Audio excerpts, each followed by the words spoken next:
Afrique. Nous prenons à présent la direction du Mali, où les ressortissants français, Théo, sont invités à quitter le pays. Oui, preuve de la menace terroriste qui pèse sur le pays après la vague d'attaques qui a débuté fin avril.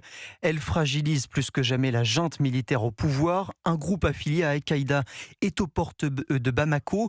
Et dans le nord du pays, Wilfried de Villers, ce sont plusieurs villes qui sont tombées, dont celle très symbolique de Kidal.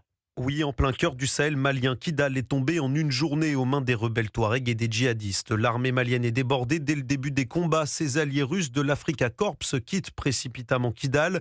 Une débâcle humiliante pour les mercenaires russes repliés sur d'autres fronts face à une série d'attaques coordonnées dans tout le Mali, comme l'explique Wassim Nasr, spécialiste des mouvements djihadistes et journaliste pour France 24. Du moment où ils étaient sûrs de ne pas avoir de soutien aérien, parce que ce soutien aérien était occupé dans la capitale, il a fallu faire des choix. Ou bien trouver un accord et sortir dans une sortie ordonnée, ou bien subir une défaite où les soldats seraient massacrés. Dans la capitale, le président Goïta tente de faire bonne figure. Il assure que la situation est maîtrisée, mais les djihadistes encerclent Bamako. Les gens ont compris en fait que les djihadistes étaient vraiment aux portes de la capitale. Donc toute la propagande de la junte qui disait que tout est sous contrôle, le partenaire russe est formidable en opposition au partenaire français, que tout ça était un peu bidon. Cette série d'attaques illustre encore davantage l'échec stratégique de la junte malienne, elle qui promet depuis sa prise du pouvoir en 2020 de lutter plus efficacement contre le terrorisme. Wilfried de Villers.